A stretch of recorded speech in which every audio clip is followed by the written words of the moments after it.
আসসালামু আলাইকুম। তামিলনাড়ুর একটি গ্রামে নিজের স্ত্রী মঙ্গলা ও দাদা চিন্নাস্বামীর সাথে থাকতো রিপন স্বামী। অস্থির ও একঘেয়ে স্বভাবের রিপন স্বামীকে গ্রামের সবাই ভয় পেত। তার স্ত্রী মঙ্গলাও তার ভয়ে সবসময় তটস্থ থাকতো। রিপন যেখানেই যেত সবসময় ৫-৬ জনের একটি দল তার সাথে যেত। কিন্তু গল্পের টুইস্ট আসে তখনই যখন তার দলের সন্তোষ নামে একটি ছেলে নিখোঁজ হয়ে যায়। এর কয়েকদিন পর একদিন রহস্যজনক মৃত্যু হয় রিপনের। সবাই মনে করে রিপন নিজেই নিজেকে গুলি করে আত্মহত্যা করেছে। এই খবর গ্রামে এক শুনশান রহস্যের জন্ম দেয়। কেউ বিশ্বাস করতে পারে না যে তার মতো প্রভাবশালী ও নিষ্ঠুর একজন মানুষ এভাবে আত্মহত্যা করতে পারে। এই রহস্য উন্মোচন করতে গিয়ে পুলিশ পড়ে যায় এক জটিল ধাঁধায়। এমনই এক কাহিনী নিয়ে আজ এক্সপ্লেন করব ২০২৫ সালে রিলিজ হওয়া তামিল মুভি রিপন স্বামী। তো চলুন দেরি না করে চলে যাই মুভির গল্পে। মুভির শুরুতে আমরা চিন্নাস্বামী নামের এই লোকটিকে দেখি। সারা রাত যাত্রা দেখার পর সে ঘুমাচ্ছিল। ওই সময় কেউ একজন ফোন দিয়ে তাকে জানায় যে তার ভাই রিপন স্বামী আত্মহত্যা করেছে। এটি শুনে চিন্নাস্বামী অনেক শকড হয়ে যায়। পরের দিনে রিপন স্বামীকে দেখানো হয়। তার ডেড বডিটি সোফার উপর বসানো ছিল, হাতে একটা ধনুলা বন্দুক। মনে হচ্ছে সে তার গলায় ফায়ার করে আত্মহত্যা করেছে। ঘরের বাইরে তার স্ত্রী শোকে পাথরের মতো হয়ে বসে আছে। খবর পেয়ে তাদের অনেক আত্মীয় স্বজনও বাড়িতে এসেছে। পুলিশ এসে রিপনের ডেড বডিটি পোস্টমর্টমের জন্য নিয়ে যায়। সিনটি এখানে কাট হয়। এরপর সিন চলে যায় কয়েক মাস আগে। রিপন স্বামী, তার স্ত্রী মঙ্গলা, ভাই চিন্নাস্বামী ও তার স্ত্রী মেয়ে নিয়ে একসাথে থাকতো। শ্রী মঙ্গলা মেডিকেল কলেজ থেকে পাশ করেছে, কিন্তু এখন সে পুরোদস্তুর গৃহিণী। মাঝে মাঝে গ্রামের অসহায় লোকদের ওষুধ দিয়ে সাহায্য করে সে। রিপনের এখানে একটি শুকরের খামার আছে। সে এখান থেকে ক্যাটারিং সেন্টারের মাংস সাপ্লাই করে। ওই দিন মঙ্গলার ফোনে একটি ক্যাটারিং সেন্টার থেকে ফোন আসে ৫০ কেজি মাংস অর্ডার করার জন্য। রিপন নিজে ফোন ব্যবহার করতো না, এজন্য সবাই মঙ্গলার ফোনে কল দিয়ে রিপনের সাথে কথা বলতো। ওই সময় রিপন বাসায় না থাকায় মঙ্গলা উপাসের লোকটিকে বলে যে রিপন তো এখন বাড়িতে নেই, বাড়িতে আসলে আমি বলবো আপনার কথা। ওই সময় রিপনকে দেখানো হয় রিপন উইলসন নামের একজন লোকের সাথে দেখা করতে গিয়েছে। তখন রিপনের সাথে ছিল সন্তোষ নামের এই লোকটি। সন্তোষ রিপনের অনেক ভালো বন্ধু ছিল। তারা দুজনেই ছোটবেলায় একসাথে বড় হয়েছে। সন্তোষের মা শারদা একসময় রিপনদের বাড়িতে কাজ করত। সন্তোষ ছাড়াও এই ৫ জন রিপনের সাথে কাজ করে। যাই হোক, গতকাল সন্তোষ গাড়ি নিয়ে শহর থেকে ফেরার সময় উইলসনের স্ত্রী সন্তোষের কাছে লিফট চায়। সন্তোষ তাকে লিফট দিয়ে বাড়ি পর্যন্ত পৌঁছে দেয়। এটি দেখে উইলসনের কিছু বন্ধু উইলসনকে বলে যে সন্তোষ তোমার স্ত্রীর সাথে লাইন মারছে। এটি জানার পর উইলসন আর কিছু যাচাই বাছাই না করেই সন্তোষের গায়ে হাত তোলে। রিপন কথা জানার পর সন্তোষকে নিয়ে উইলসনের কাছে এসেছে তাকে উচিত শিক্ষা দেওয়ার জন্য। রিপন উইলসনের দোকানের কাছে আসলে প্রথমে উইলসনই রিপনের উপর হামলা করে, কিন্তু রিপন একাই উইলসন ও তার লোকদের মেরে ঘায়াল করে ফেলে। শেষে উইলসনকে সে সন্তোষের কাছে ক্ষমা চায়। সেখান থেকে রিপন তার শুকরের খামারে যায়। সে একটি ৫০ কেজি ওজনের শুকর জবাই করে মাংস ক্যাটারিং সেন্টারে পাঠিয়ে দেয়। বাড়িতে মঙ্গলা সবার জন্য রান্না করে। রিপন সবাইকে নিয়ে খাবার খেয়ে আবার বেরিয়ে পড়ে। পরের দিনে কাবেরী নামের এই মেয়েটিকে দেখানো হয়। কাবেরী নতুন ইন্সপেক্টর হয়ে এখানকার পুলিশ স্টেশনে এসেছে। কাবেরী অনেক সৎ পুলিশ অফিসার। আগে সে যেখানে ছিল সেখানকার এমএলএ এর সাথে ঝামেলা হওয়ায় তাকে এখানে ট্রান্সফার করে দেওয়া হয়েছে। কয়েকজন কনস্টেবল কাবেরীকে ওয়েলকাম জানায়। একজন কনস্টেবলের কাছ থেকে কাবেরী জানতে পারে যে এখানে তাদের তেমন কোনো কাজ নেই, কারণ কমপ্লেন দেওয়ার জন্য কেউ পুলিশ স্টেশনে আসে না। কাবেরী তাদের বলে যে ঠিক আছে, দেখা যাবে। পরের দিন একটি স্কুলের অ্যানুয়াল ফাংশন দেখানো হয়। এখানে আয়োজকদের মধ্যে একজন ছিল কাব্বু। কিছুক্ষণ পর রিপন সন্তোষ ও তার সঙ্গাপাঙ্গদের নিয়ে সেখানে এসে কাব্বুকে মারতে থাকে। কাব্বুর লোকজনের সাথে রিপনের লোকদের অনেক মারামারি চলতে থাকে। খবর পেয়ে পুলিশ এসে রিপন ও কাব্বুকে সহ তাদের লোকদের পুলিশ স্টেশনে নিয়ে আসে। পুলিশ স্টেশনে কাবেরী রিপন ও কাব্বুকে বলে যে কি ব্যাপার, তোমরা মারামারি করছিলে কেন? কাব্বু বলে, আরে ম্যাডাম, গ্রামে তো এসব ঝামেলা চলতেই থাকে। আপনাকে কেউ আমাদের ব্যাপারে কমপ্লেন করেছে? না, আমরা কারো ক্ষতি করেছি। এরপর সে রিপনের কাঁধে হাত দিয়ে বলে, আমরা তো ভালো বন্ধু, আর বন্ধুত্বের মধ্যে মাঝে মাঝে একটু একটু ঝামেলা হয়েই থাকে। ওই সময় কাবেরী কাব্বুকে ভবিষ্যতে মারামারি না করতে ওয়ার্নিং দিয়ে ছেড়ে দেয়, কিন্তু কাবেরী রিপন ও তার লোকদের ছাড়ে না। অনেকক্ষণ অপেক্ষা করার পর সন্তোষ ও আরো দুজন কাবেরীর কাছে গিয়ে বলে যে আপনি কাব্বুকে ছেড়ে দিয়েছেন, আমাদের কেন ছাড়ছেন না? কাবেরী তখন তাদের বলে যে কাকে ছাড়বো আর কাকে আটকে রাখবো তা আমি বুঝবো, চুপচাপ এখানে বসে থাকো। এই নিয়ে রিপনের দলের একজনের সাথে কাবেরীর কথা কাটাকাটি হলে কাবেরী তাকে এক চড় বসিয়ে দেয়। রিপনের প্রতিবাদ করলে কাবেরী রিপনের কলার চেপে ধরে। কয়েকজন কনস্টেবল এসে তখন কাবেরী ও রিপনকে আটকায়। শেষে অবশ্য কাবেরী তাদেরও ছেড়ে দেয়। পুলিশ স্টেশন থেকে ছাড়া পেয়ে রিপন প্রথমে সন্তোষকে তার বাড়িতে পৌঁছে দেয়। বাড়িতে সন্তোষের মা সন্তোষের জন্য অপেক্ষা করছিল। মাথায় আঘাতের চিহ্ন দেখে শারদা বুঝে যায় যে সন্তোষ আজও রিপনের জন্য মারামারি করে বাড়ি এসেছে। সে সন্তোষকে বলে যে তুই এই রিপনের পিছু ছেড়ে একটা ভালো চাকরি কেন করছিস না সন্তোষ? তুই তো একটা ভালো চাকরিও পেয়েছিলি, সেটা ছেড়ে এসে রিপনের সাথে মিলে মাস্তানি করে বেড়াচ্ছিস। তোর বাবা তাদের বাড়িতে কাজ করতো, তুইও কি তাই করতে চাইছিস? কেন তুই এভাবে তোর জীবন বরবাদ করতে চাইছিস বলতো? একথা শুনে সন্তোষ বলে, তুমি তো জানো মা, রিপন আমাদের জন্য কি কি করেছে। তার প্রতিদান হিসেবে আমি তাকে ফেলে কোথাও যাচ্ছি না। যে আমাদের জন্য এত উপকার করেছে তার কিছু প্রতিদান তো আমাদের দিতেই হবে। পরের সিনে কাবেরী কনস্টেবল মোগেশকে এক জায়গায় ডেকে বলে যে আমার মনে হচ্ছে যে তুমি রিপন সম্পর্কে সবকিছু জানো, আমাকে তার ব্যাপারে সবকিছু বলো যা যা তুমি জানো। মোগেশ কাবেরীকে বলে যে কিছু বছর আগেও কাব্য ও রিপন একে অন্যের খুব ভালো বন্ধু ছিল, কিন্তু জানি না হঠাৎ কি হয়ে গেল, রিপন ও কাব্য একে অন্যের শত্রুতে পরিণত হয়েছে। গতকাল কাব্য রিপনের কলা খেতে গিয়ে সব কলা গাছ কেটে দিয়েছে, এজন্য আজ রিপন কাব্যকে মেরে তার প্রতিশোধ নিয়েছে। রিপনের সাথে যে ছেলেটা থাকে তার নাম সন্তোষ। সন্তোষের বাবা মা রিপনের বাবা থাকতে তাদের বাড়িতে কাজ করত। রিপনের বাবা ভীরাস্বামী মারা যাবার পর রহস্যজনক ভাবে সন্তোষের বাবাও মারা যায়। এরপর সন্তোষের মা শারদা ও রিপনদের বাড়িতে কাজ করা ছেড়ে দিয়েছিল। রিপনই টাকা পয়সা দিয়ে সন্তোষকে পড়াশোনা করিয়েছে। পড়াশোনা শেষ করে সন্তোষ রিপনের সাথেই থেকে গিয়েছে। রিপনের আরো একজন বন্ধু আছে যার নাম আনন্দ।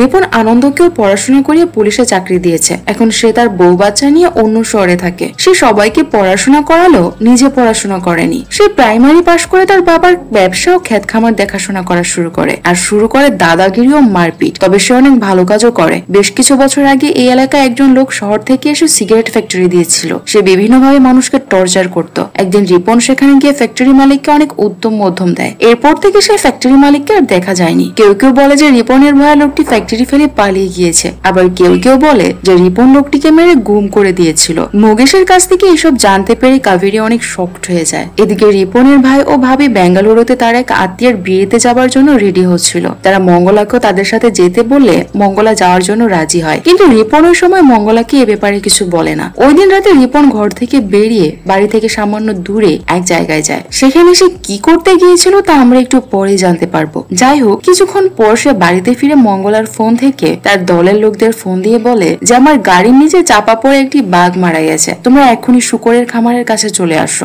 এটাকে মাটি চাপা দিতে হবে। তার কথা মতো সন্তোষ ছাড়া বাকি 5 জন সেখানে এসে দেখে যে রিপন বাঘের ডেড বডিটি বস্তায় ভরে তাদের জন্য অপেক্ষা করছে। তাদের সহায়তায় রিপন একটি গর্ত করে বাঘের বডিটি মাটি চাপা দিয়ে দেয়, কারণ তার গাড়ির ধাক্কায় বাঘ মারা গেছে এটি জানতে পারলে পুলিশ ঝামেলা করবে। মাটি চাপা দেওয়া শেষ হলে তার দলের রমেশ নামের এই লোকটি রিপনকে বলে যে আমাদের কিছু টাকা দাও মদ খাওয়ার জন্য। রিপন বলে বিকেলেই তো তোমাদের টাকা দিয়েছে মদ খাওয়ার জন্য, এখন আর দিতে পারবো না। কিন্তু রমেশ নাছোড় বান্দা, সে রিপনের সাথে একরকম ঝগড়া শুরু করে দেয় টাকার জন্য। এতে রিপন অনেক রেগে যায়। সে সবাইকে বলে যে আজ থেকে আমি আর তোমাদের সাথে কাজ করব না, কাল থেকে আর আমার কাছে আসবে না তোমরা। রমেশ ও বাকি 4 জনও তখন রিপনের সাথে রাগ করে সেখান থেকে চলে যায়। এর কিছুক্ষণ পর রিপন আবারও বাড়ি ফিরে আসে। সে তার শার্টটি খুলে মঙ্গলাকে দেয় ধুয়ে দেওয়ার জন্য। ওই সময় তার শার্টে রক্তের দাগ লেগেছিল। মঙ্গলা এই রক্তের ব্যাপারে রিপনকে জিজ্ঞেস করলে রিপন বলে যে শুকরের ফার্মে একটি শুকরের গায়ে ইনফেকশন হয়েছিল, এজন্য এটিকে মেরে ফেলতে হয়েছে, নাহলে অন্য শুকরের গায়ে ইনফেকশন ছড়িয়ে যেত। পরদিন সকালে রিপনের ভাই ও ভাবির সাথে মঙ্গলাও রেডি হয় বিয়েতে যাওয়ার জন্য, কিন্তু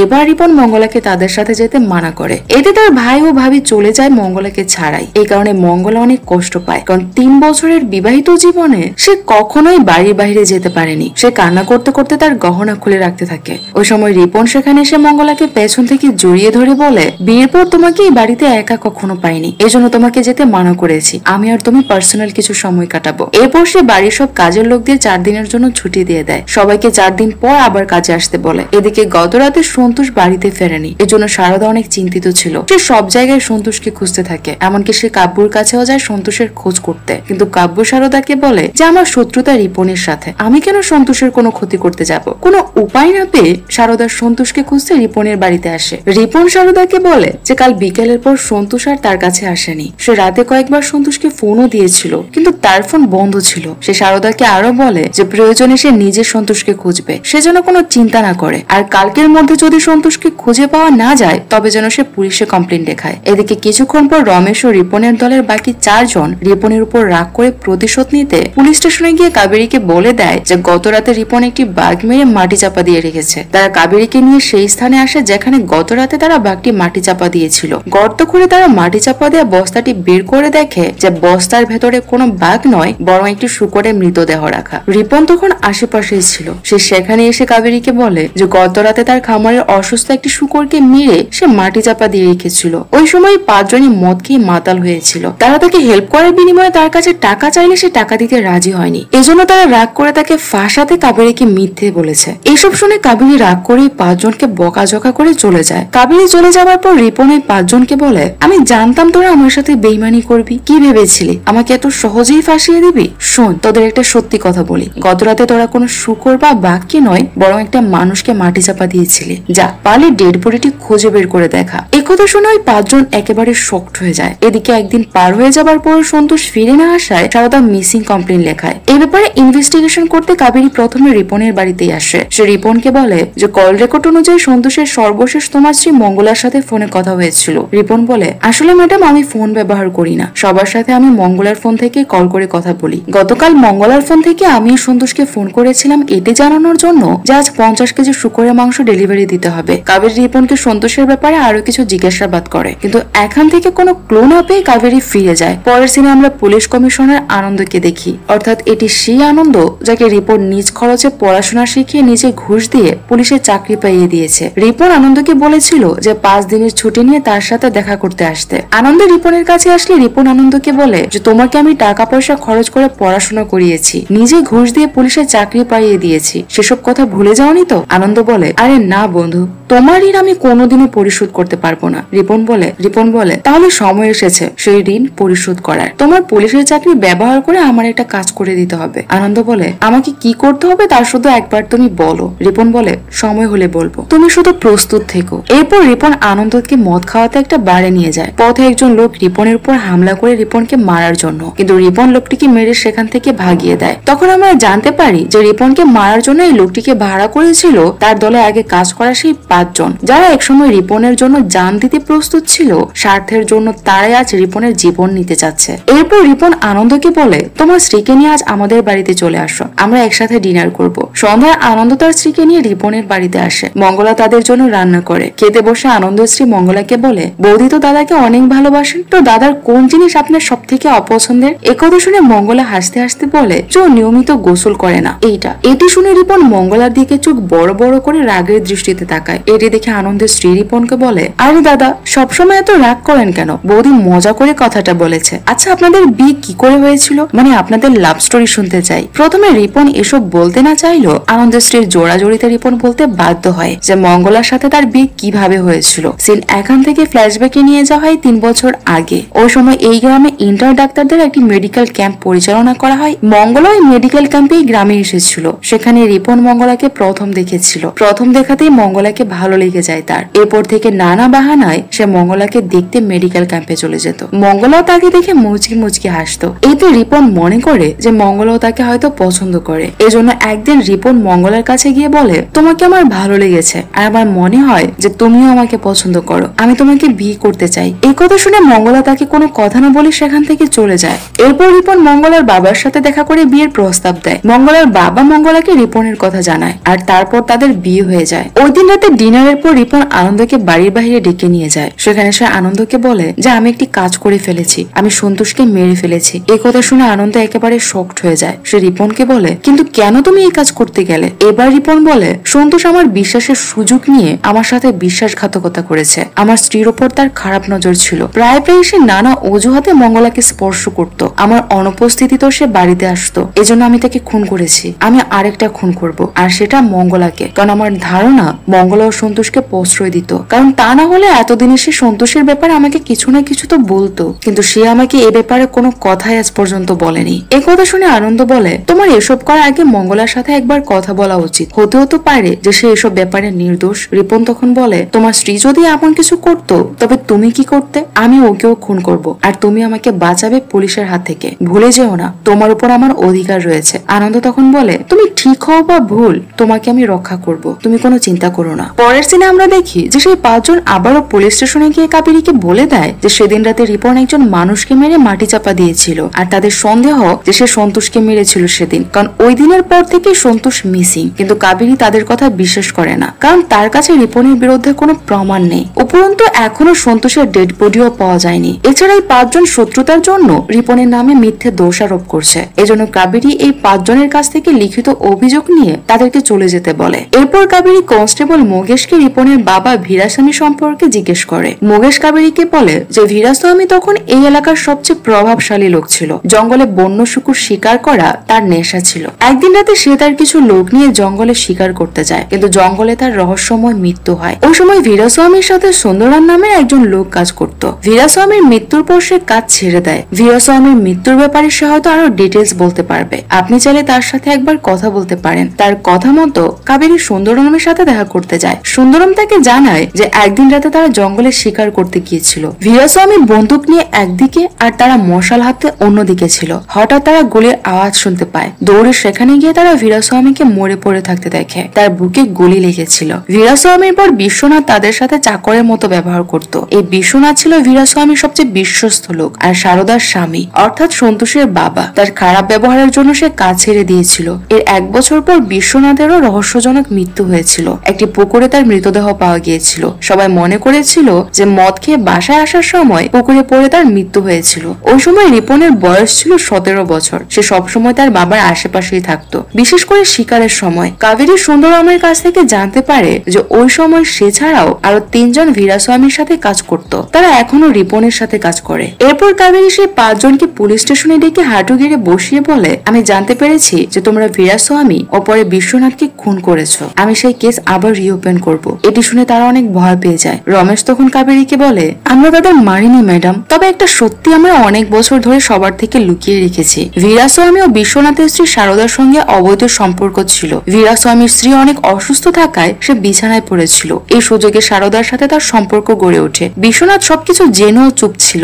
কারণ ভীরাস্বামী শারদাকে কথা দিয়েছিল যে সে শারদাকে তার সম্পত্তির অর্ধেক দিয়ে দেবে। এজন্য দুর্ঘটনায় ভীরাস্বামীর মৃত্যুর পর বিশ্বনাথ নিজেকে আমাদের মালিক মনে করে আদেশ করত। এজন্য তার সাথে আমাদের ঝগড়া হয়েছিল ঠিকই, কিন্তু আমরা তাকে মারিনি। কাবেরী তাদের কাছ থেকে একথা জানার পর শারদার কাছে যায়। সে শারদাকে এসব কথা জিজ্ঞেস করলে শারদা স্বীকার করে যে হ্যাঁ, ভীরাস্বামীর সাথে তার সম্পর্ক ছিল, কিন্তু তার স্বামী বিশ্বনাথের মৃত্যুর পর সেই বাড়িতে কাজ করা ছেড়ে দেয়। এদিকে একদিন রিপন সিদ্ধান্ত নেয় যে আজই সে মঙ্গলাকে খুন করবে, কিন্তু আনন্দ তাকে কোন রকমে আটকায়। সে রিপনকে বলে যেভাবে খুন করলে সে সহজেই ফেসে যাবে, তাকে অনেক প্ল্যান করে কাজ করতে হবে। ওই দিন সন্ধ্যায় কিছু লোক রিপনের বাড়িতে হামলা করে গুলি করা শুরু করে। রিপন ও মঙ্গলা অল্পের জন্য বেঁচে যায়। রিপন তখন তার বন্দুক হাতে নিয়ে সেই লোকদের ধাওয়া করে, কিন্তু সে জানতো না যে এটি ছিল তার জন্য একটি ফাঁদ। সে জঙ্গলের মাঝখানে চলে আসলে কাব্যর লোকেরা তাকে ঘিরে ফেলে। তখন আমরা দেখি যে রিপনের সাথে কাজ করার লোকেরাও এখন কাব্যর সাথে মিলে রিপনকে মারতে চাইছে, কিন্তু সঠিক সময় আনন্দ সেখানে চলে আসে। সে তার পিস্তল বের করে ফায়ার করলে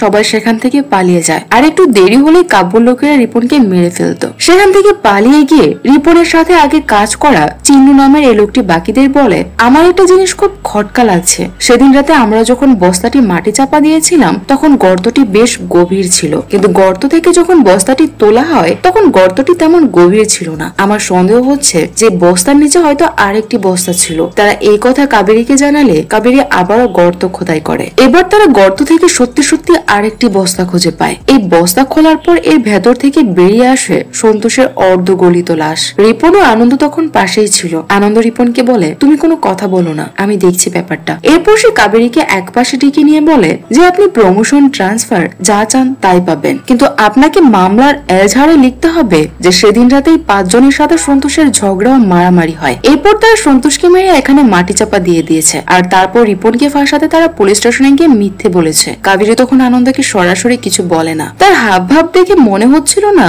যে সে আনন্দের প্রস্তাবে রাজি হবে, কিন্তু সে 5 জনকে অ্যারেস্ট করে পুলিশ স্টেশনে নিয়ে যায়। এদিকে রিপন সিদ্ধান্ত নেয় যে সে আজই মঙ্গলাকে খুন করবে, তারপর যা হবার তাই হোক, অপরাধীকে সে ক্ষমা করবে না। কিন্তু সেদিন রাতে তাকে অবাক করে দিয়ে মঙ্গলা তার কাছে এসে বলে যে আমি তোমাকে আজ কিছু বলতে চাই। আমি জানি সন্তোষের মৃত্যুতে তুমি অনেক কষ্ট পেয়েছো, কিন্তু আমি কষ্ট পাইনি, কারণ সন্তোষ ভালো মানুষ ছিল না। সে সবসময় আমাকে খারাপ নজরে দেখতো, সুযোগ পেলে স্পর্শ করার চেষ্টা করতো, কিন্তু আমার এসব একদমই ভালো লাগতো না। কিন্তু একদিন আমি তাকে এজন্য থাপ্পড় মেরে বলেছিলাম যে আমি তোমাকে সব বলে দেব, কিন্তু সন্তোষ আমাকে সেদিন বলেছিল যে বলে দাও। রিপনকে আমি ছোটবেলা থেকে চিনি, সে তোমার কথায় বিশ্বাস করবে না, উল্টো তোমাকেই আরো বেশি সন্দেহ করবে। এজন্য আমি এসব কথা তোমাকে বলতে পারিনি। তাছাড়া আমি চাইনি যে আমার জন্য তোমাদের মধ্যে কোনো ঝামেলা হোক। এখন তো সন্তোষ বেঁচে নেই, তাই তোমাকে বললাম এসব কথা। মঙ্গলার কাছ থেকে এসব শুনে রিপন বুঝতে পারে যে সে একটা ভুল করতে যাচ্ছিল।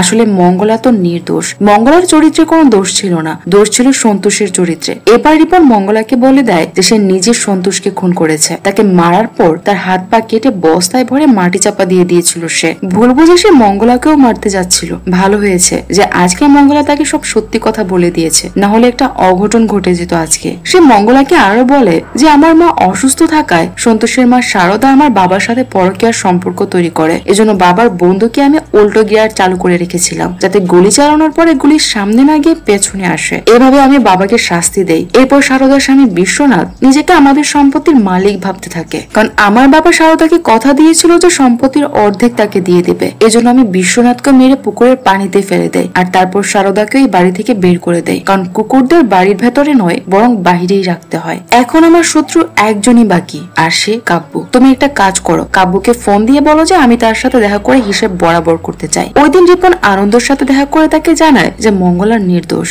তাকে শুধু শুধু আমি ভুল বুঝেছিলাম, আসলে শব্দ সন্তোষের ছিল। আনন্দ রিপনকে বলে, তুমি কোনো চিন্তা করো না, সন্তোষের খুনের দাবি 5 জনের উপর দিয়ে খুব শীঘ্রই চার্জশিট ফাইল হবে। তুমি বৌদিকে নিয়ে নিশ্চিন্তে সংসার করো। এরপর রিপন কাব্যর সাথে দেখা করে তার লোকদের অনেক মারতে থাকে, সে কাব্যকেও অনেক মারে। তখন আমরা জানতে পারি যে কয়েক বছর আগে কাব্য ও রিপন অনেক ভালো বন্ধু ছিল, তারা একসাথে কাজ করত। কিন্তু রিপনের বিয়ের পর একদিন কাব্য রিপনকে বলে যে ভাই, তোর বউ তো অনেক সুন্দরী, এমন সুন্দরী কাউকে এক রাত পাওয়ার জন্য আমি সবকিছু করতে পারি, বল তুই কি চাস, আমি সব দিয়ে দেব, শুধু এক রাতের জন্য মঙ্গলাকে আমার কাছে পাঠা। এই কথা শুনে রিপন অনেক রেগে যায়। সেদিন সে কাব্যকে অনেক মারধর করে। এই থেকেই তাদের মধ্যে শত্রুতা শুরু হয়। এইদিকে পুলিশ স্টেশনে কাব্যর মারধরের খবর এলে কনস্টেবল কাবেরীকে বলে যে কাব্যকে মারার জন্য আমাদের রিপনকে অ্যারেস্ট করা উচিত ম্যাডাম। কিন্তু কাবেরী তাকে বলে, প্রথমে রিপন তার বাবাকে, তারপর বিশ্বনাথ ও সন্তোষকে খুন করেছে। আমার ধারণা যদি সঠিক হয় তবে আজকালের মধ্যে আরেকটি খুন হবে। ধৈর্য ধরো, সঠিক সময়ে অপেক্ষা করো। ওই দিন রাতে রিপন বাসায় ফিরে দেখে যে মঙ্গলা অনেক সুন্দর করে সেজে গুজে আছে। সে তার জন্য অনেক মজার মজার খাবার রান্না করে রেখেছে। রিপন অনেক তৃপ্তি করে খাবার খেয়ে বিছানায় গিয়ে অপেক্ষা করতে থাকে মঙ্গলার জন্য। কিছুক্ষণ পর হঠাৎ রিপনের বুকে যন্ত্রণা শুরু হয়। যন্ত্রণায় সে মাটিতে লুটিয়ে পড়ে। তার চিৎকারে মঙ্গলা ছুটে আসে, কিন্তু এবার মঙ্গলের হাব ভাব বদলে যায়। সে রিপনকে বলে যে তোমাকে খাবারের সাথে বিষ দিয়েছি, 15 মিনিটের মধ্যেই তোমার মৃত্যু হয়ে যাবে। এই কথা শুনে রিপন মঙ্গলার গলা চেপে ধরে, কিন্তু বিষক্রিয়া শুরু হয়ে যাওয়ায় মঙ্গলা সহজেই নিজেকে ছাড়িয়ে নেয়। সে রিপনকে বলে যে তুমি কি ভেবেছিলে আমি তোমাকে ক্ষমা করে দিয়েছি? তুমি তো শুধু আমার শরীরকে চেয়েছিলে, এই জন্য আমার বাবাকে ভয় দেখিয়ে জোর করে আমাকে বিয়ে করেছিলে। বিয়ের পর আমাকে কয়েদ করে রেখেছো এই বাড়িতে। ডাক্তারি পাশ করে তোমার জন্য খাবার বানানোই কি আমার জীবন ছিল? তুমি যখন আমাকে স্পর্শ করতে খুব ঘৃণা লাগতো আমার। তোমার শরীর থেকে সবসময় একটা বাজে দুর্গন্ধ আসতো। আর হ্যাঁ, বিয়ের আগে তুমি ভেবেছিলে যে আমি তোমাকে দেখে হাসতাম, আমি সন্তোষকে দেখে হাসতাম। স্কুল থেকে আমি আর সন্তোষ একে অন্যকে পছন্দ করতাম, কিন্তু তুমি জোর করে আমাকে বিয়ে করার পর আমার জীবন থেকে সব হাসি আনন্দ হারিয়ে যায়। তবুও সন্তোষের জন্য আমি তোমার কারাগারে থেকেও একটু খুশি ছিলাম। আমরা পালিয়ে যাবার প্ল্যান করেছিলাম। সেদিন যখন তুমি সন্তোষকে খুন করেছিলে আমি তখনও ফোনে তার সাথে কথা বলছিলাম। আমি সবকিছু শুনেছি ফোনে। তোমার শার্টে রক্তের দাগ দেখে আমি বুঝে গিয়েছিলাম যে এটি সন্তোষের রক্ত। আমি অনেক কান্না করেছিলাম সেদিন, কিন্তু তারপরও ধৈর্য ধারণ করেছিলাম। সঠিক সময়ের অপেক্ষায় ছিলাম প্রতিশোধ নেয়ার। এরপর রিপন তার বাবার বন্দুক দিয়ে মঙ্গলাকে মারার চেষ্টা করে, কিন্তু মঙ্গলা আগেই বন্দুক থেকে বুলেট খুলে রেখেছিল। বাঁচার জন্য রিপন একটি রুমে গিয়ে দরজা বন্ধ করে দেয়। মঙ্গলা তখন বন্দুকে বুলেট লোড করে দরজা ভেঙে সেই রুমে আসে। রিপন যাদের যাদের খুন করেছিল তাদের সবার ছবি সে সেই ঘরের দেয়ালে এঁকে রেখেছিল। এরপর মঙ্গলা রিপনকে গুলি করে দেয়। সিন এখান থেকে প্রেজেন্টে ফিরে আসে। আমরা দেখি যে মঙ্গলার শোকে পাথর হওয়ার মতো করে ঘরের সামনে বসে আছে। তাকে অনেক মহিলারা সান্ত্বনা দিচ্ছে। মঙ্গলা পুলিশকে জানায় যে রাতে রিপন অনেক টেনশনে ছিল। খাবার খাওয়ার পর সে ঘুমিয়ে পড়ে, কিন্তু সকালে সে রিপনের ডেড বডি সোফার উপর দেখতে পায়। তখন আমাদের ফ্ল্যাশব্যাকে দেখানো হয় যে কাবেরী জানতো যে রিপনের বিপক্ষে কোর্টে কেউ সাক্ষী দিতে রাজি হবে না। এই জন্য সে রিপনকে অন্যভাবে শাস্তি দিতে চেয়েছিল। এজন্য সে শারদাকে মঙ্গলার কাছে পাঠায়। শারদা মঙ্গলাকে বলে যে তুমি যদি এখন সাহস দেখাতে না পারো তবে সারা জীবন এখানেই তোমাকে কয়েদ হয়ে থাকতে হবে। এরপর সে মঙ্গলাকে কাবেরীর প্ল্যান বুঝিয়ে বলে। শারদা মঙ্গলাকে এও বলে দেয় যে পুলিশ তার সাথে আছে। এজন্য প্ল্যান মতো মঙ্গলা সেদিন রিপনকে সন্তোষের খারাপ নজরের বিষয়ে তাকে মিথ্যে বলেছিল, যাতে রিপন তাকে না মারে। আর তারপর যা যা হয়েছিল তার সবই কাবেরীর প্ল্যান মাফিক হয়েছে। আর তাদের প্ল্যানে রিপনের বন্ধু আনন্দও যুক্ত ছিল। সে কাবেরীকে বলেছিল যে সবকিছু ঠান্ডা মাথায় করতে, যাতে রিপনকে শান্ত রাখা যায়, না হলে আরো কয়েকটা লাশ পড়ে যেত রিপনের হাতে। এইভাবে সবাই মিলে রিপনকে তার পাপের শাস্তি দেয়। কিন্তু দুনিয়ার কাছে রিপনের মৃত্যু ছিল আত্মহত্যা। আর এই সিনের মধ্য দিয়ে মুভিটি শেষ হয়ে যায়। তো মুভির গল্প আপনাদের কাছে কেমন লেগেছে তা কমেন্টে জানাতে ভুলবেন না। সবাই ভালো থাকবেন, সুস্থ থাকবেন আর আমাদের সাথেই থাকবেন। আল্লাহ হাফেজ।